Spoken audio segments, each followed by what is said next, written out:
For ifosfamide, this is its structure.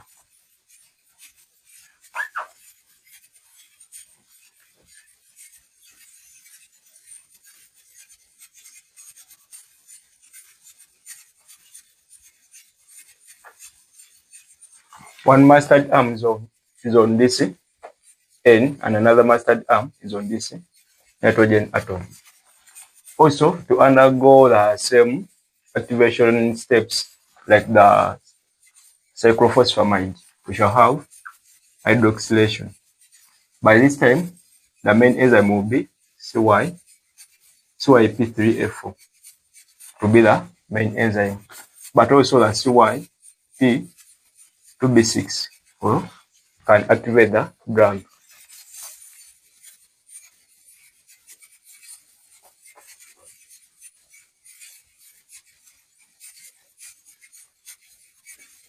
We shall have this.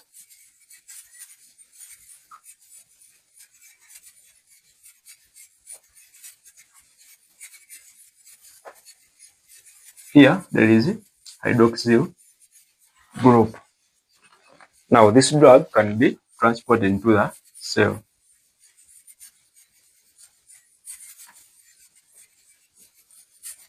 After activation, can be transported into the cancer cells. We shall have the same next step. We shall have this.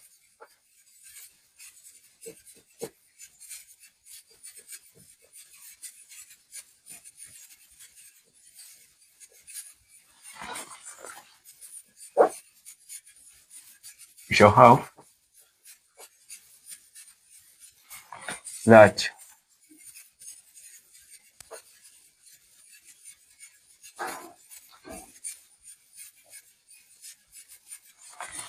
ADRs of this group be this. Then we form the acrolein again. We shall have the acrolein and the phosphamide mustard.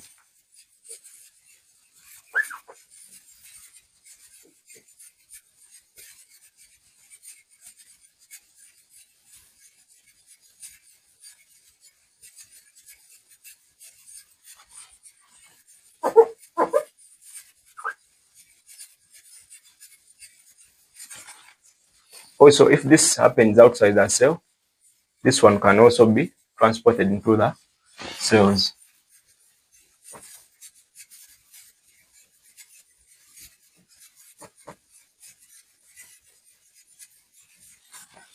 It's a prodrug like the cyclophosphamide. This is the ifosfamide. It's a prodrug. For it to be transported into the cancer cells, should be hydroxylated. After hydroxylation, we have the hydrolysis, then we form the acrolein and the phosphamide mustard. We have the mustard arm on this nitrogen, and another mustard arm is on this nitrogen. So we shall have the steric hindrance.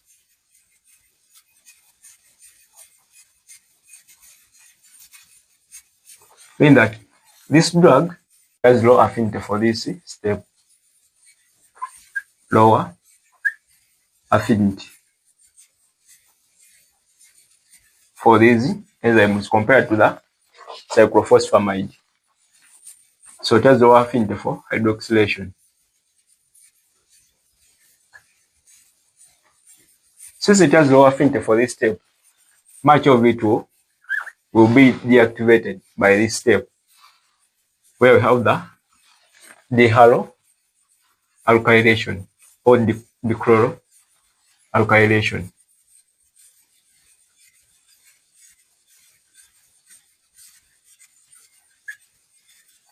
Where we are losing the aldehyde, the chloroaldehyde.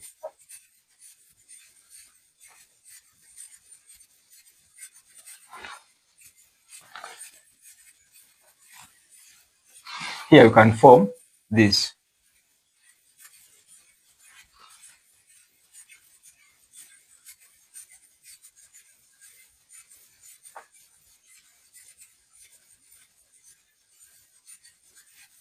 we can form this when one mustard arm is lost, or we can form this.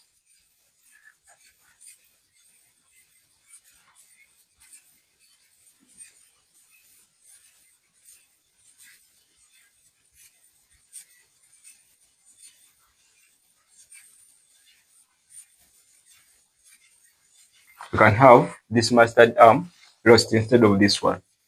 And also we can have this when other mustard arms are lost.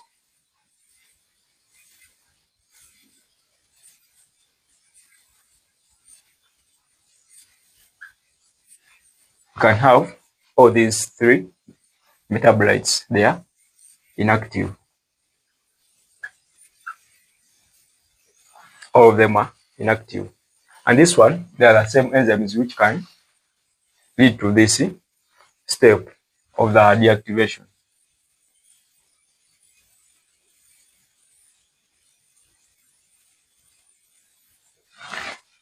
That's CYP3A4 and CYP2B6. So much of the drug will be deactivated because the drug has low affinity for hydroxylation step. Therefore, to have the same effect for this drug, like that of the cyclophosphamide, we shall need much dose, like 3 to 4 dose, 3 to 4 times the dose of the the cyclophosphamide. The more the dose, the more we are forming the chloroaldehyde. The more the dose, the more we are forming the chloroaldehyde, the more the toxicity, which is the nephrotoxicity.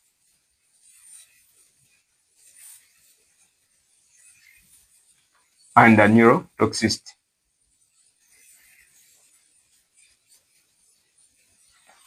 Because we said that this chloroaldehyde is nephrotoxic and neurotoxic. Since we need much dose compared to that of the cyclophosphamide, we shall have more side effects.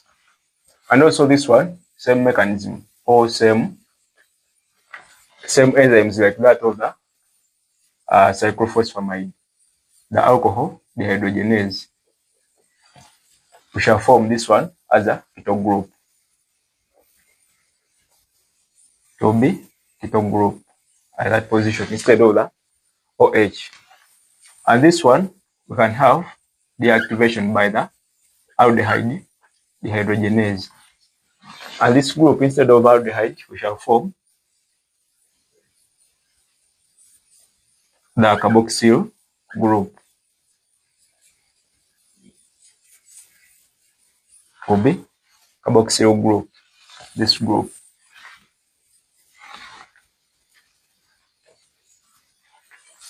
For the mesna, for the acrolein, here we can use mesna again because it's also nephrotoxic and urotoxic.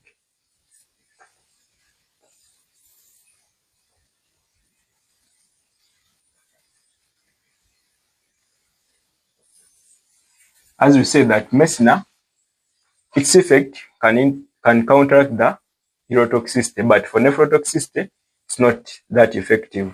This one can be counteracted by the glutathione. By this, for nephrotoxicity, can be counteracted by the mesna because it has much concentration in the blood. Acrolein, it can go to the bladder and interact with the nucleophiles there, the proteins of the bladder membrane. The cells of the bladder have the nucleophiles on them. They can interact with the acrolein. Hence, we can have the cell death. But for mesna, since it has higher concentration in the bladder, it can counteract the effect of the acrolein. So for nephrotoxicity, glutathione can work also the N-acetylcysteine. It can be used. It's also a nucleophile. So this one can be used to counteract the nephrotoxic effect because it has the SH group, and this group can give us the S minus, which is the nucleophile. This nucleophile can attack the carbocation formed, but because this one cannot cross the blood-brain barrier,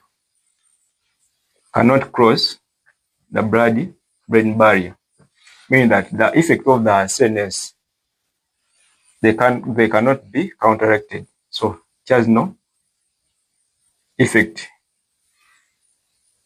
on CNS side effects.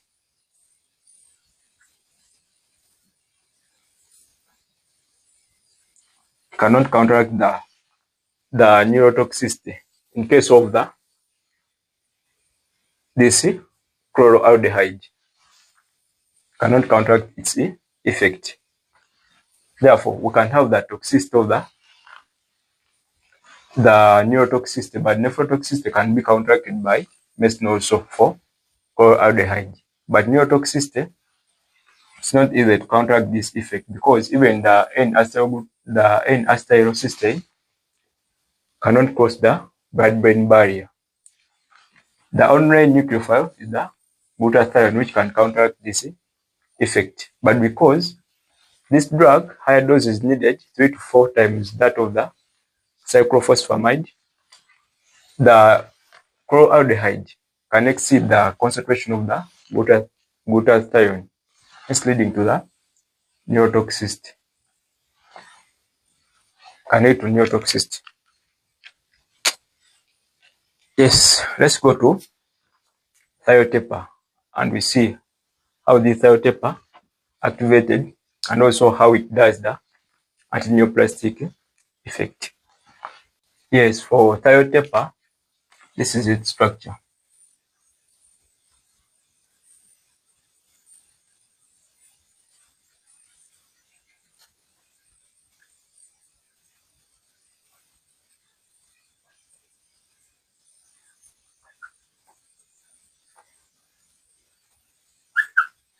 This is the thiotepa.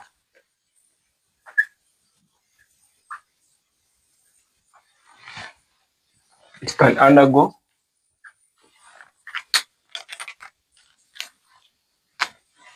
oxidative desulfuration,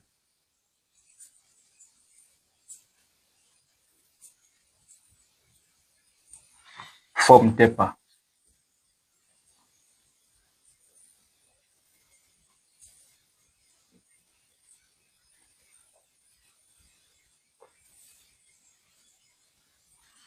Instead of the S, we have the oxygen atom there.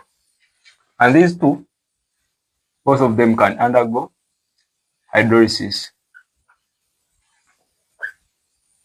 Addition of water. They will give us the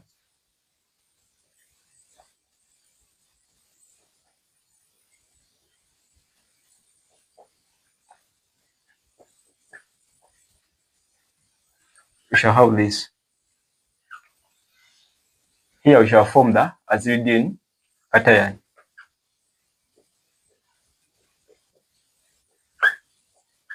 We shall form azidine cation. Here we have formed the OH group here. And this azidine cation can alkylate the DNA. Can have this. As usual, here we have the nucleophile, which is the guanine on the DNA. Trying to divide the DNA from the covalent bond, we can have the damaged DNA.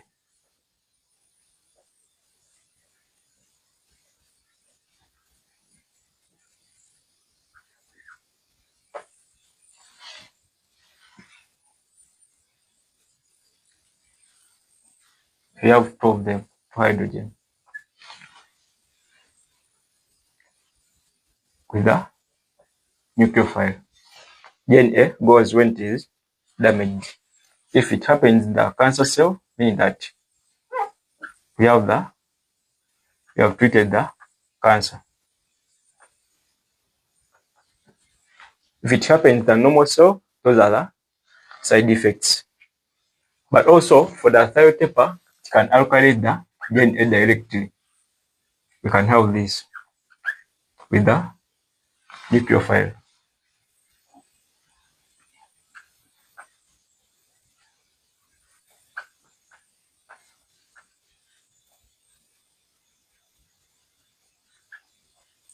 For it can alkylate the DNA directly. This is the root A, and this is the root B.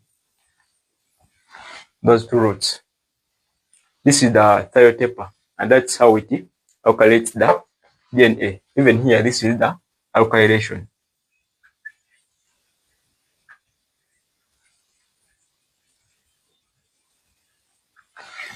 Of DNA. This is the thiotepa. Let's talk about the adverse drug reactions. All the side effects of the drug, all those. These are general for all the nitrogen mustards. One, you can have the myelosuppression.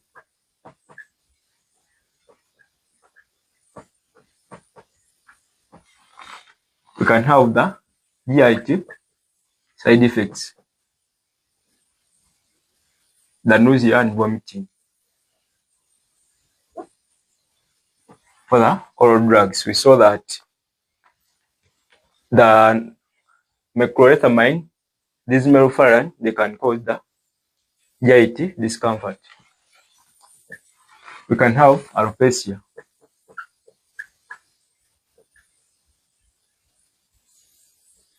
Because these drugs, they target the fast dividing cells.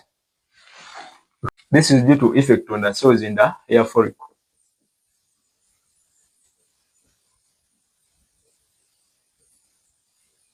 They are highly dividing, so we can have alopecia. We can also have the secondary infections. Because the immunity is suppressed. Also the leukemia.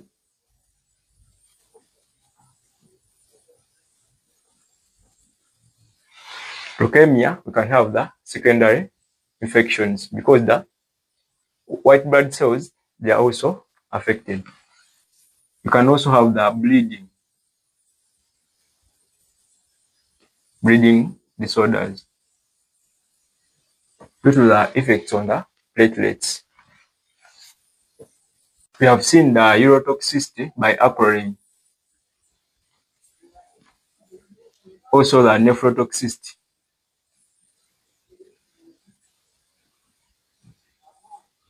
We also talked about the neurotoxicity by the chloroacetaldehyde.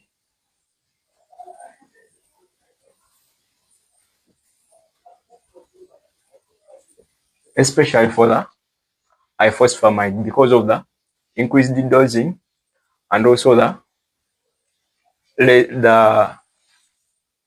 lesser affinity for hydroxylation, leading to the inactivation of the drug, forming the chloroacetaldehyde. Those are some of the side effects, the major side effects, but there are very many for these cancer chemotherapies. Yes, thank you guys for watching. Same the guy. Please, if you like this video, don't forget to share and subscribe. Thank you so much.